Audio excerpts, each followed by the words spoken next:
Modern logistics is being crushed by three compounding pressures. Product life cycles are shrinking, customers demand massive inventory reductions, and market volatility makes demand erratic. This graph maps revenue for two product launches. Introduce early, and you capture high sales. A slow supply chain launches later, peaking lower. That gap between curves is unrecoverable profit. Furthermore, a late entry guarantees obsolete stock sitting in your warehouse. The second problem is volatility. Erratic markets require high responsiveness, but long lead times force companies to base their manufacturing on long-term demand forecasts. Mathematically, these will be wrong. The conventional response to an inaccurate forecast is to buy extra inventory, stockpiling it to buffer against inevitable errors. Buying inventory to cover up a bad forecast is an operational trap. Survival requires compressing the lead time so the business does not have to rely on a distant, inaccurate prediction in the first place. Look at this aerial view of a shipping terminal. Those thousands of steel boxes sitting on the tarmac are physical representations of time. In logistics, time and inventory are functionally identical. Every hour a product spends in the pipeline, whether it is rolling down a highway or sitting idle in a distribution center, translates directly to working capital locked inside the system. Because inventory consumes capital, original equipment manufacturers, or OEMs, aggressively purge stock from their own books. They force their suppliers to deliver strictly on a just-in-time basis, bringing parts to the factory floor only in the exact moment they are needed. Many suppliers meet these just-in-time demands by manufacturing large batches of finished goods and holding them in a local warehouse down the street from the customer. This creates an illusion of efficiency. Shifting the physical location of the inventory upstream does not eliminate it. The cost is simply moved to a different ledger, while the total capital tied up in the overall supply chain remains exactly the same. The only real solution is agility. A supplier must substitute rapid operational responsiveness for static piles of safety stock. Strategic pipeline management requires physically shrinking the total time from source to consumer. If the process is fast enough, the buffer inventory ceases to exist. The challenge of compressing a supply chain is that the customer and the supplier are measuring time on completely different clocks. This diagram maps out two distinct realities. The top timeline tracks the order-to-delivery cycle, or OTC. This is the customer's perspective. It is a short, straightforward sequence moving from order entry to assembly to transport and receipt. Customers demand extreme reliability within this brief window, but delivering on time is difficult due to constant bottlenecks and inefficient processing.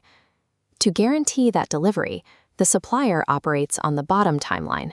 This is the cash-to-cash cycle, measuring the total elapsed time from the initial investment of working capital to the eventual receipt of payment. This clock starts ticking weeks or months earlier. It reaches back through finished goods, intermediate subassembly, and all the way to raw material procurement. A standard rule of thumb is that the volume of safety stock required in a pipeline varies with the square root of the pipeline's total length. A long upstream pipeline completely obscures the visibility of true end-user demand. To fix the system, you must control the entire cash-to-cash cycle. Managing the final delivery means managing every procurement and subassembly step that preceded it. So, what exactly is happening during those weeks and months of the extended cash-to-cash cycle? We measure it using this equation. This is the formula for throughput efficiency, calculated by dividing the value-added time by the end-to-end pipeline time. Value-adding time is strictly defined as any activity that alters the product in a way the customer is willing to pay for, like physical assembly. Non-value-adding time is everything else.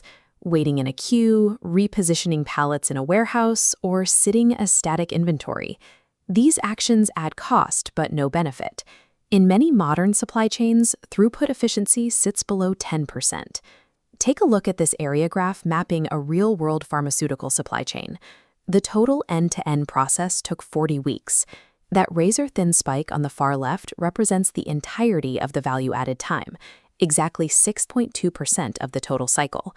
The remaining 93.8% of the timeline is pure cost-adding time, where the product did nothing but incur holding fees. Because the value was added so early in the cycle, the raw ingredients were permanently configured into specific packaged goods. That destroys the manufacturer's flexibility to adapt to new orders for the remaining 39 weeks. This creates a glaring paradox. A company will spend millions of dollars automating a factory floor to reduce manufacturing time from 3 days down to 3 hours. They then load those finished goods onto a truck and let them rot in a distribution center for 4 weeks waiting to be sold. Over-optimizing an assembly line accomplishes nothing if the weeks of static, non-value-adding inventory surrounding it are ignored. To expose these hidden delays, logisticians use a diagnostic tool called a supply chain map. This map tracks 2 types of time. The x-axis represents horizontal time. These segments measure active processes, like machining a part or transporting a pallet.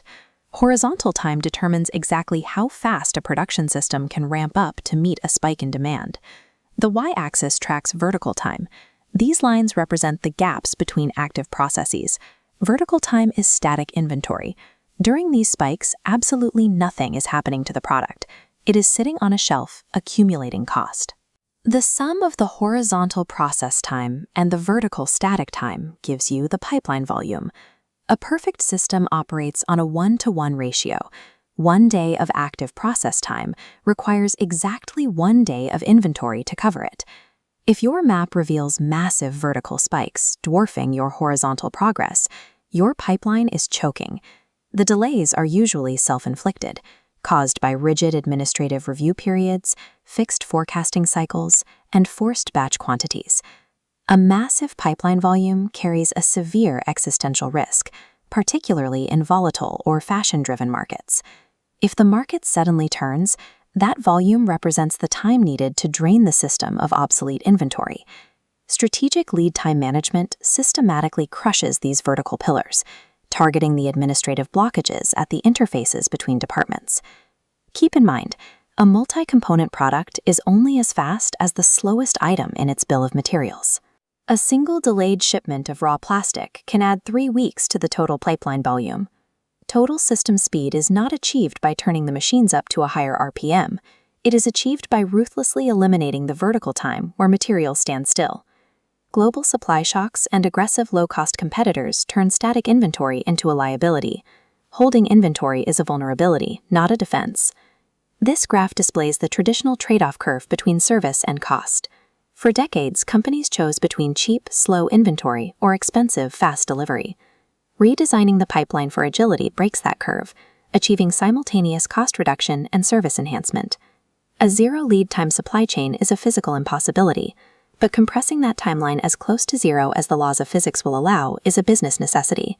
When you substitute rapid responsiveness for static safety stock, you gain true agility.